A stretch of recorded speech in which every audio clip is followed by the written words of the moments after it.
जय शिवाय सर्वांना. तर सकाळीच असं पिलेलं गुड बाय म्हणताना ना मला खरंच खूप वाईट वाटतं. पण नंतर असं वाटतं की ओके हे तिच्यासाठीच चाललं आहे. आणि मग रस्त्याने जाताना हे मस्त अकॅडमीचे लोक दिसले. म्हटलं किती हार्डवर्क आहे ना एक गोष्ट मिळण्यासाठी. तर मस्त आपल्या जॉबसाठी रवाना झाले. एस टी वेळेत आली.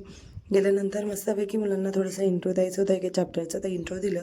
त्यानंतर थोडी तब्येत बिघडली कारण बरंच वाटत नव्हतं मला. तर मग नर्स मॅमकडे गेले. त्यांनी थोडंसं सिरप वगैरे दिलं. तर एकदम इरिटेटिंग सिरप होतं ते. मुलांना थोडंसं सेल्फ स्टडी करायला सांगितलं कारण मला उभंच राहता येत नव्हतं. असं वाटत होतं की आत्ता चक्कर येऊन पडेल की काय. एवढा विकनेस एका क्षणी आला हे माहीतच नव्हतं कशाने आलं आहे. आणि मग थोडीशी पॅरेंट्स मिटिंग होती कारण आज हाफ डेज होता स्कूलमध्ये. मग बोर्ड डेकोरेशन करायचं होतं. मग बोर्ड डेकोरेशनचं मटेरियल घेऊन आले आणि बोर्ड डेकोरेशनला एक मॅम आलेला हेल्प करायला. तर मग आम्ही बोर्ड डेकोरेशन करत होतो कारण आम्हाला बोर्डवर पूर्ण PTMची इन्फॉर्मेशन लिहायची होती आणि त्यानंतर मुलांचे रँक्स लिहायचे होते. कारण आमची आता एक PT1 झाली आहे. त्यामुळे मुलांनाही समजलं पाहिजे आणि पॅरेंट्सलाही समजलं पाहिजे की आता मुलांचे कसे रँक आलेत आणि त्या कोण स्टडीमध्ये कसं आहे. त्यामुळे आम्ही एक PTM ठेवली होती छानपैकी. आणि मग मस्तपैकी अशी PTMची तयारी चालू होती. रिझल्ट्स वगैरे सगळे रेडी होते.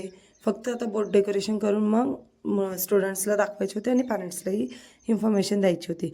तर त्यासाठीची ही तयारी. तर मॅम येऊन विचारत होता की तुमची तयारी झाली आहे का ती आमची झाली आहे.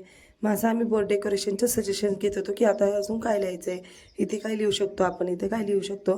तर असं छानपैकी आमचं बोर्ड डेकोरेशन झालेलं आहे आणि ह्या आहेत आमचे रँकर्स. तर असे मस्त रँकर्स घेतले आणि त्यानंतर थोडं पोलीस व्हेरिफिकेशनचं काम होतं. म्हटलं चला आणि त्यानंतर थोडं मग सरांनी PTM घेतली.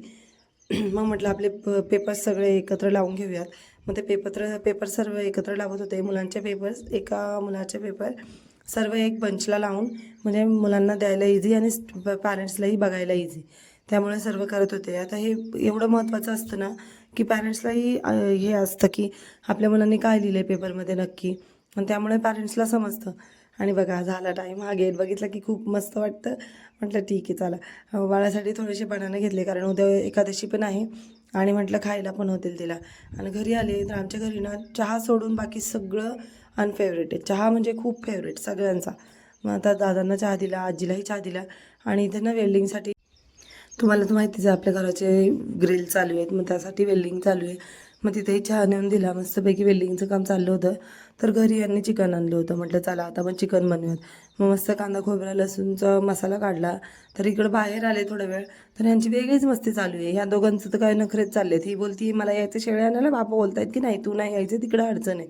मग दोघांचं हेच चाललं आहे. तर ती तशीच पळत गेली बाबांमागे आणि मग मी त्याचाच व्हिडिओ कॅप्चर करत होते. तर बघा हिने शेळीला घेऊन आली आहे. हिने स्वतःच्याच हातात घेतली आहे. बाबा घेत आहेत तिच्या हातात ना. ते म्हणतायत दे माझ्याकडं दे माझ्याकडं. पण नाही हिला स्वतःच्याच हातात ती पाहिजे. आणि घेतलं हिने काय म्हणजे बघा तुम्ही दिसतंय तुम्हाला पिक्चरमध्ये.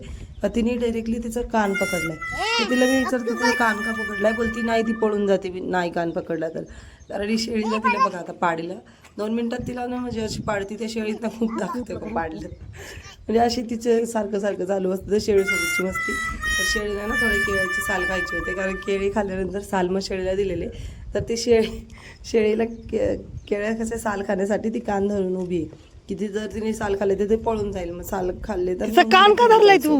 म्हणून ती तिच्यासोबतच थांबली आहे. अगं तिचं कान का पकडलंय? जाणार आहे वरती बांधण्यासाठी. तू साईड लोक चल.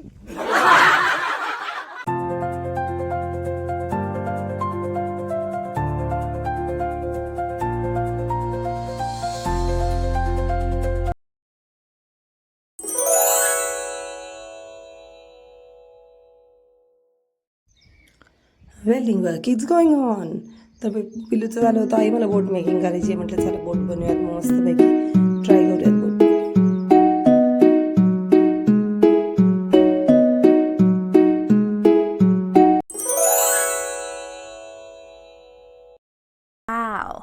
तर इथं आपलं चिकन शिजून रेडी आहे. मस्त हळद आणि मीठ टाकून मी चिकन शिजवलं आहे. तर यांना लगेच सूप प्यायचं. मस्तपैकी सूप पिले. आता आपण जो मसाला काढला होता कांदा लसूण खोबरा आणि टोमॅटो तर तो मी मस्तपैकी परतून घेतला आहे बघा कसं तेल सुटेसपर्यंत. म्हणून मग चिकनला पण छान तरी आली आहे. जेव्हा असं तेल सुटेसपर्यंत मसाला परतला ना की चिकनला पण छान तरी येते आणि कालवण पण टेस्टी होतं. त्यामुळे मस्त असं कालवण बनवलं. Thank you for watching.